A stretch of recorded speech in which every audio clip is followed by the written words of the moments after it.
So hello everybody and welcome back to the channel.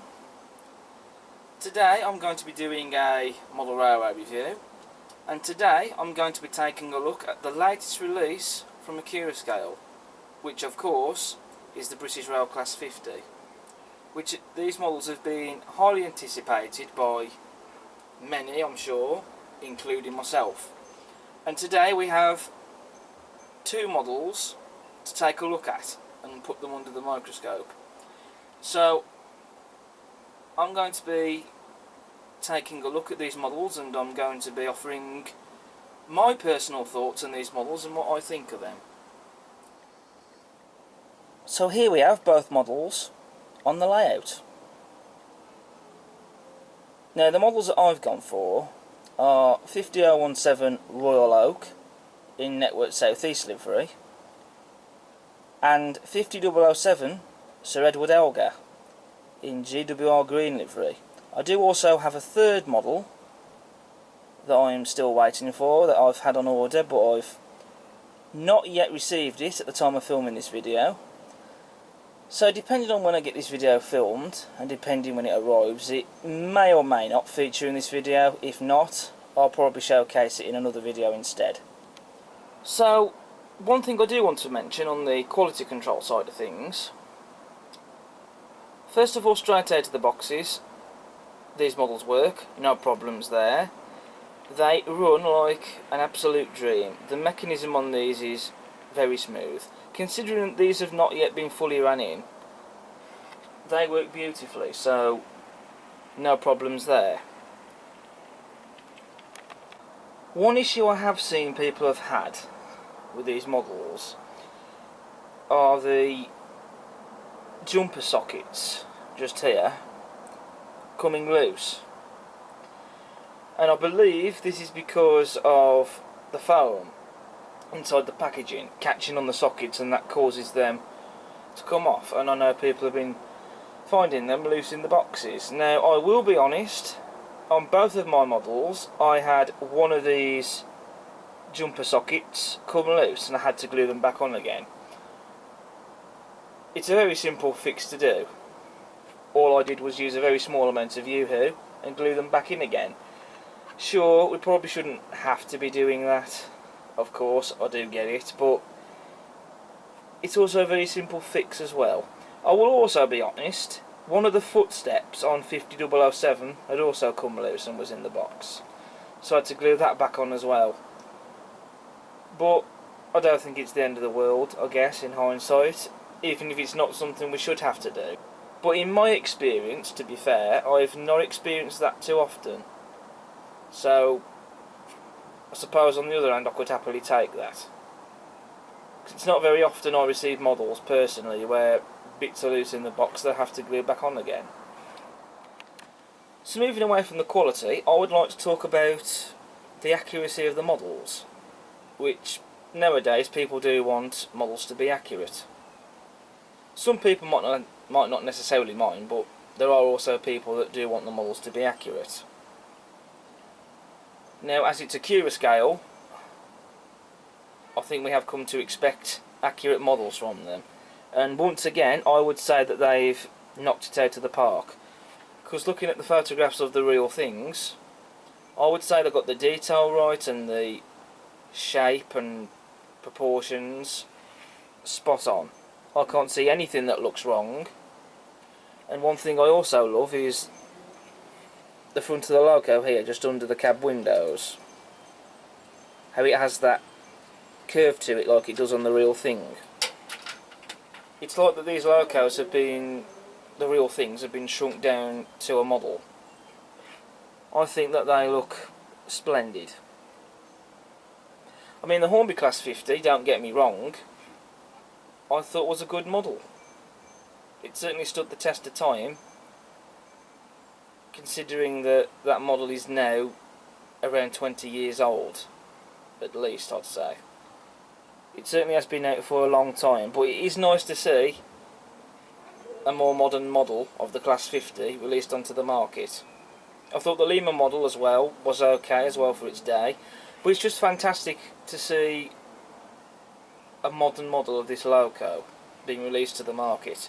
And once I saw that Accurascale were going to be releasing these, I went and sold off my Hornby models off, because I just wanted a change. I decided to go for the more modern model.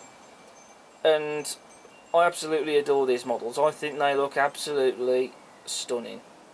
So to start with the detail, I'll start with the face of the loco. Firstly, we have separately fitted handrails. We have handrails under the cab windows on the front, which you can just about see there. We've also got handrails on the front of the loco. You've also got separately fitted lamp brackets. You also have, of course, the jumper sockets here, or MU sockets as I believe they're actually called. Either way, those sockets are there. Then you've also got the electric train heating sockets and cable there. Then you've also got the multiple working sockets just here, fitted to the loco. You've also got footsteps here as well. And then of course obviously you have the headlights on the front of the loco, including the centre headlights, which both of these locos that I have got. And in reality that was a later modification, because that was not fitted to the locos when they were first built.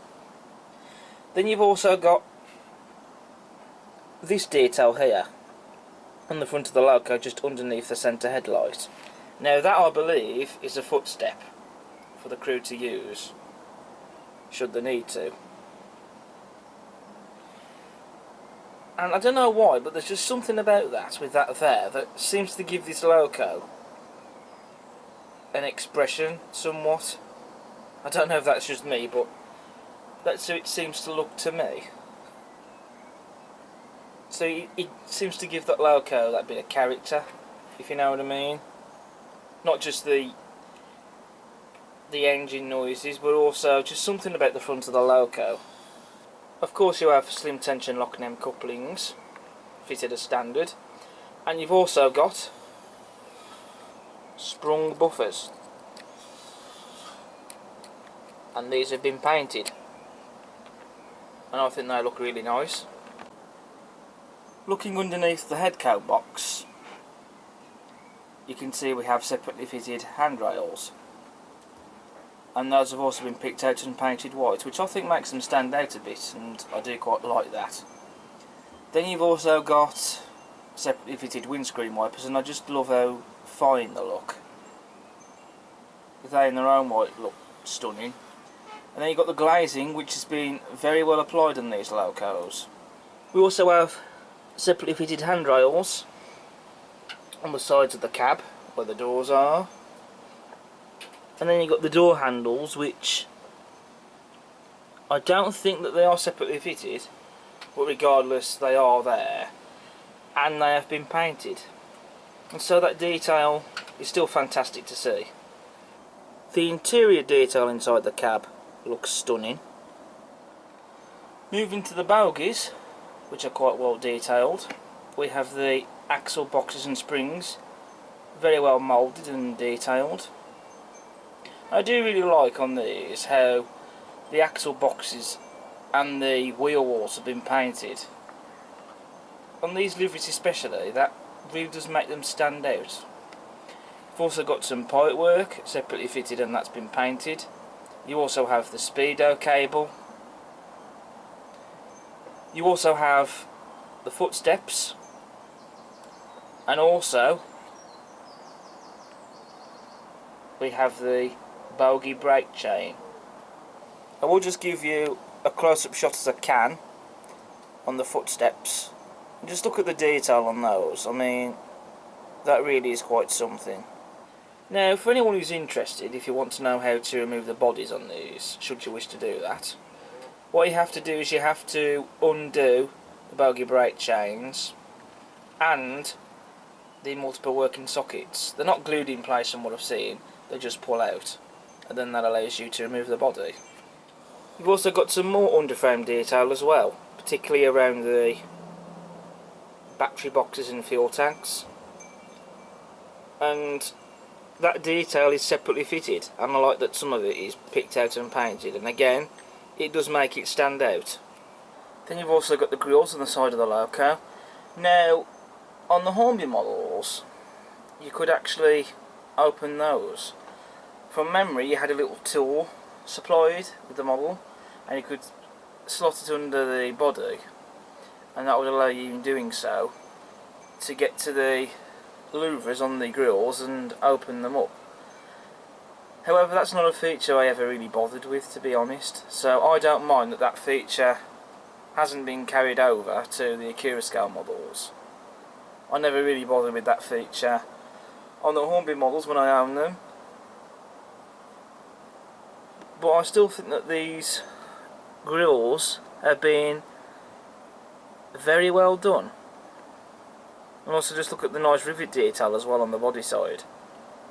I think that looks stunning. There's quite a bit of detail on the roof to look at. That cream coloured roof panel there, in reality, that is a fiberglass roof panel.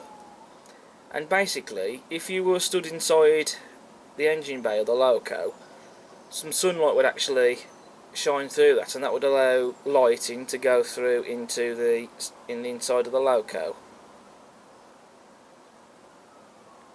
So I think that's actually quite a neat feature on the real locos actually, and it is quite a nice feature as well on the models, even though on the models they're not made of fiberglass, but even so it's really nice to see that bit of detail has been captured. Then you've got the exhausts there, as well as this, separately fitted bit of detail as well. Then you've got that roof panel on there with the latches on there, which they would open in real life, but they don't on the model, but that's something I'm not really fussed with. And then of course you have the roof fan just underneath that mesh grille, and the way that mesh grille has been modelled, I think that looks stunning. And also I just love the cream colour on the inside there of the fan. The fan has also been nicely detailed and painted, and that does actually spin as well, which I will show you later. And with it being an Accurascale model, we also have the magnetic removable roof panel. And so that allows you to access PCB board there. So that can allow you to swap out, in this case, because I have DCC ready models, that allows you to get to the blanking plate, to swap it out for a DCC decoder, as well as getting access to the dip switches inside there. So now I'm going to show the lighting on these models. So to see this a bit better, I've turned the lights out in the shed. So for forward direction, you have the centre headlight lighting up and the lights in the headco box.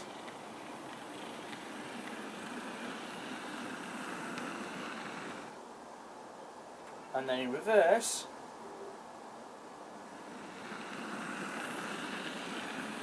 it's the two outer lights.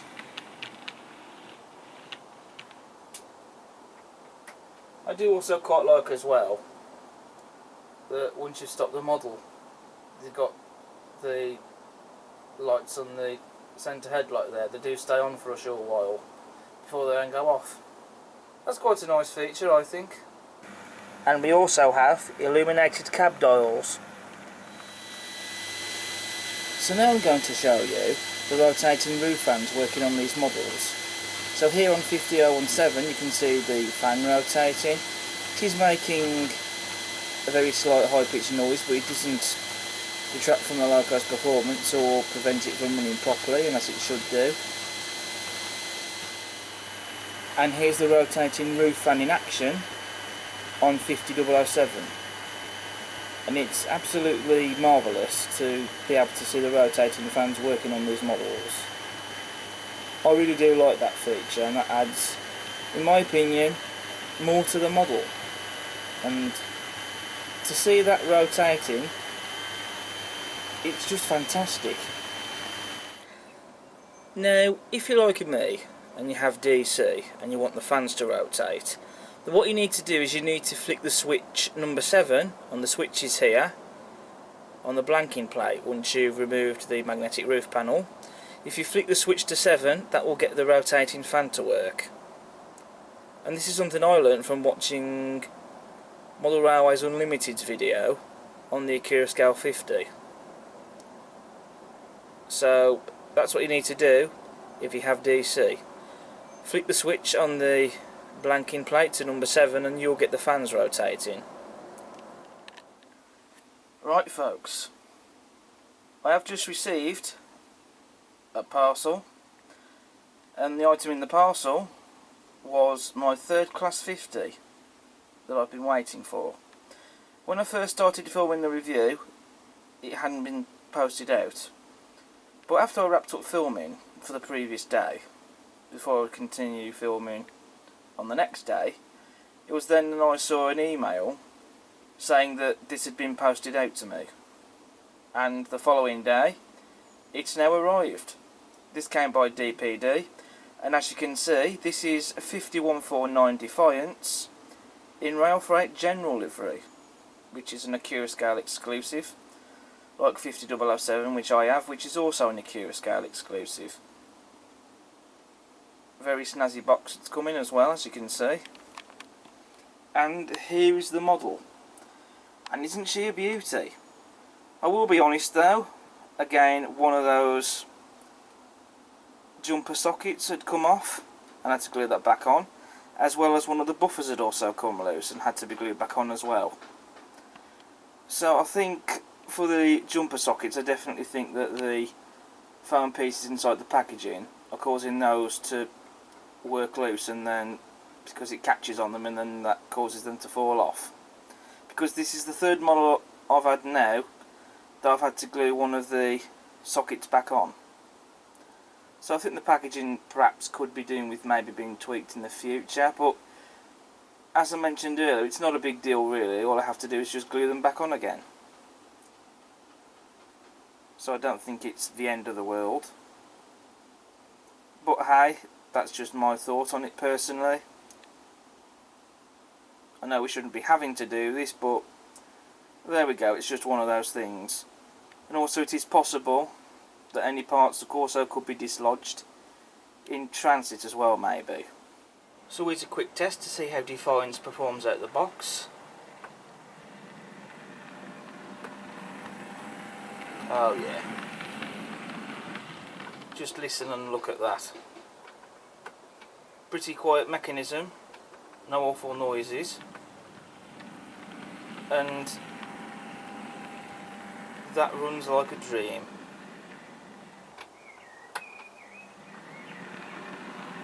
That is beautifully smooth.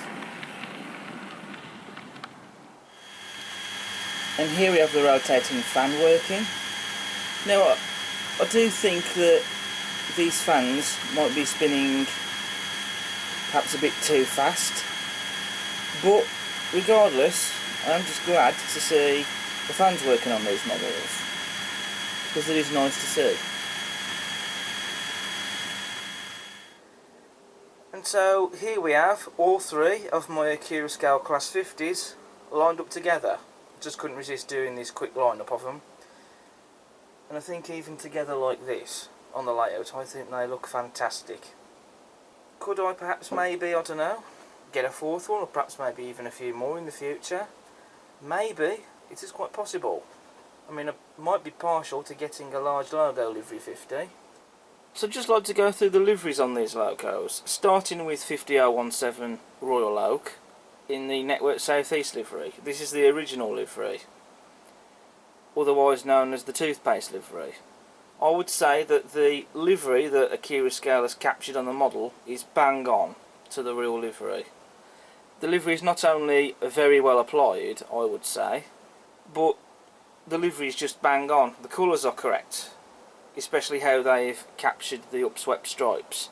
I've always loved the Network South East livery, especially the original livery that you're looking at right now, because there's just so much colour going on in the livery, and I think especially with these upswept stripes on the livery, I just think that really sets the livery off. And it's just, I think, splendid. I don't have any Network South East livery coaches though, so could that be something to consider in the future? I don't know, maybe. But regardless, I'm happy to have a Network South East livery loco in the fleet. I have got the Class 117 in Network South East, so now I have a loco in this livery. You've also got the numerals and the logo. They've been very well applied. I mean, the printing that's been done, I would say that's high quality. And also, the font and the numerals are correct to that of the prototype as well. And again, I also really like the logo as well on this livery. Especially how the double arrow logo on the network font is all in white, and then you've got the South East, which just has a white outline on it, and the font's in blue for that. I just think that that looks fantastic. It really does look quite different, and it does stand out, I think, in my opinion. Now we have 50007 Sir Edward Elgar in the GWR green livery. Now, this loco in real life was repainted in this livery in 1984, and this was done to celebrate the GWR 150 celebrations. I know there were several Class 47s that received this livery, but for the Class 50s, this was the only member of the class to carry the livery. It also previously carried the name Hercules, and then it got renamed to Sir Edward Elgar. And the reason it was named Sir Edward Elgar is because it was to mark the 50th anniversary of the death of Sir Edward Elgar, who was in fact a composer. He had nothing to do with railways as far as I'm concerned, but there we go. And also, any loco that went into this livery, they received these cast number plates and name plates. And I know that this is a controversial livery somewhat, because there are people out there who don't like this livery. Fair enough. But personally, I quite like it because it's something different. And I think it's really smart. And again, the paint is very even, no imperfections anywhere at all. It's done to a superb finish. And also, especially with the way they've done the lining on this livery, I think that really stands out. And also, the colours are correct as well to that of the prototype. And last, but certainly by no means least, we have 5149 Defiance in Rail Freight General livery. Now, this livery came about in 1987. That was the year that also saw the first 3 examples of the class withdrawn from service. But also, 50049 was outshopped into this livery, and then it received re-geared CP7 bogies and also received the number 5149.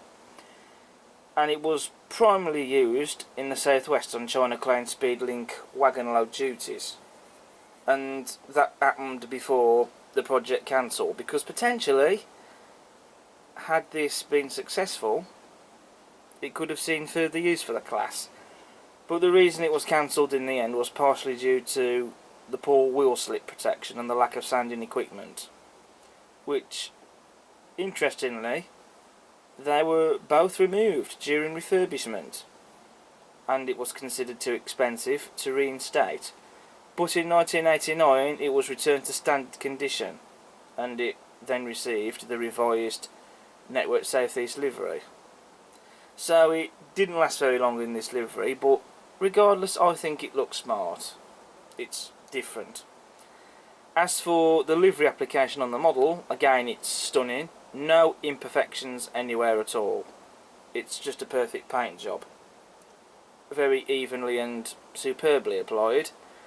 And again, the colours are bang on to the real livery. I think personally what sets this off, I think, is the yellow nameplates I think that they definitely stand out on this livery, I think, in my opinion. So we'll just go through the accessory packs. So in this pack here we have all the buffer beam detailing. We've got snow plows, screw link couplings, there are some footsteps in there, air pipes and some other bits and pieces. And in the other pack we have etched metal nameplates, and in other cases you might find crests or even the stainless steel double arrow BR logos or depot plaques. But you also, in each pack, get a Hoover headboard, which is actually the Hoover logo, and this is something that does exist. I have seen a headboard with this logo on, seen on Class 50s in preservation. I actually do love that. Just one observation though, only the two O's seem to be painted white, and the rest of the lettering looks to be unpainted, but the two O's are painted. I'm not sure if that's intentional with it being a no O gauge model, but all of the font should be white. So that's just an observation. I'm sure perhaps something like a white gel pen could sort that out. So if anyone is interested, why have I chosen specifically these three locos? Well, there's a couple of reasons for this. One is because I have seen all three of these locos in real life. 50017 is currently preserved on the Great Central Railway, but before it moved to the Great Central I believe it was originally at the Midland Railway Butterley. Then it was bought by Neil Bolden, and then it did see some mainline service before it then got sold off, and then it's now preserved on the Great Central Railway. Whereas the likes of 5009 Defiance and 50007 Hercules are owned by the Class 50 Alliance. They actually have 6 Class 50s. 5 of them belong to them, and there's also 50033 Glorious, which I understand that loco is not owned by the Alliance, but they are the custodians of that loco to operate it, I believe. And these two locos are based on the Severn Valley Railway, and also they are mainline certified. They have on occasion gone on loan to GB Rail Freight for just doing odd duties such as maybe perhaps dragging a unit. And also they have been seen on rail tours as well. And I have seen all three of these locos, like I say, especially with Defiance and Hercules. I've seen them many times before. Although in the case of 50007 and 50049, they currently aren't in the liveries that you see them on screen here, because at the time of filming this video and uploading it, they are both in large logo livery. But I have always liked these liveries because they're different, and I think that they are smart personally, and that's the reason why I got them.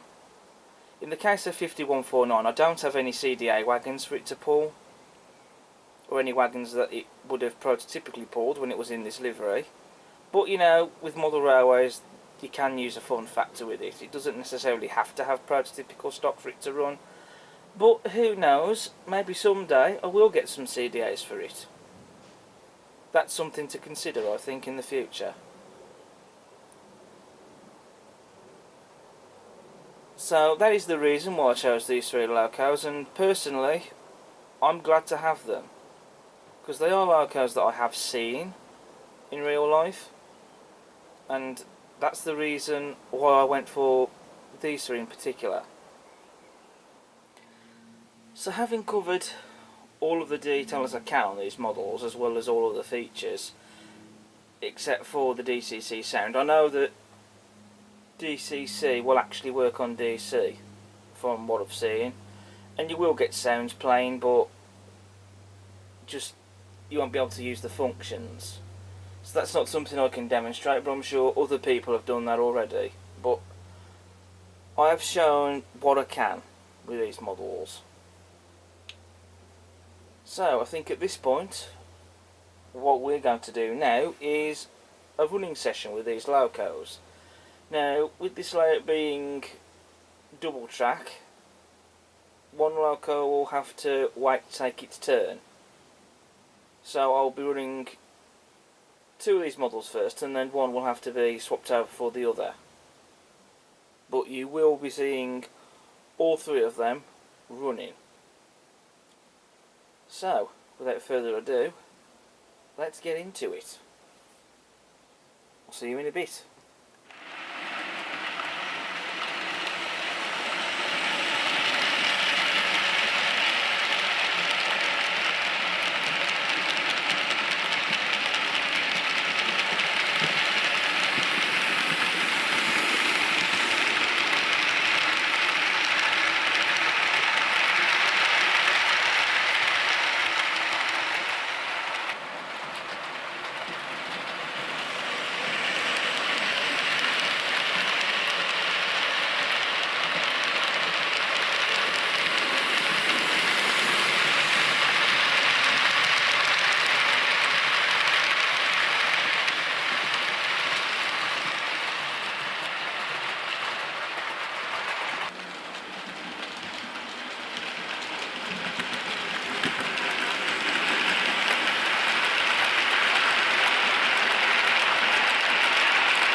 So that brings me to the end of my review for the Accurascale Class 50. So to summarise, what are my thoughts on this model? I personally love these three models that I have. I think that the Class 50 from Accurascale is an excellent model. If I had to pick out maybe one or two criticisms, I mean, okay, sure. Maybe perhaps those foam pieces inside the packaging could be tweaked in the future to prevent the jumper sockets coming loose in the box, but then it's not something that a small amount of glue can fix either, so it's not the end of the world. And sure, you know, in regards to the comments I've seen about the sockets looking unpainted,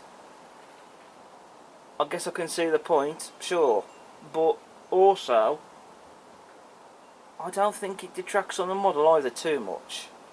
But you make of that what you will. You might have different views or even a different experience to me with these models, but personally I love the three that I have here. I think they are superb. Accurascale have done a valiant effort with these models. Come on, I had to do that once. And I shall look forward to seeing what other liveries Accurascale shall do in the future.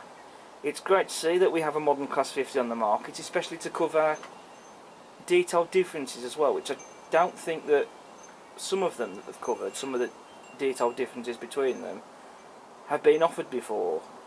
So that's also great to see. And should they bring out a livery in the future that I like, I might just end up getting maybe another or a couple more of these. And honestly, if that was the case, I wouldn't mind spending money on maybe another one or a couple more of these, because I think that they are stunning models. And quite frankly, I think Accurascale are on to another winner with these. So if you're not able to get any of these 50s this time round, it's something that I would definitely consider for the next batch, whenever that will be announced. So with that said and done, it's time to bring this video to a close. So thank you all so much for watching this video, and I hope you've enjoyed watching it. As ever, if you like what you see, please do subscribe to the channel. Don't forget to hit the like button, maybe even leave a comment. Tell me what you think of these models. And I'll see you again soon for the next video. You might even want to check out my other content I have on the channel as well, if you're interested. But until next time, I'll see you again soon. Bye for now.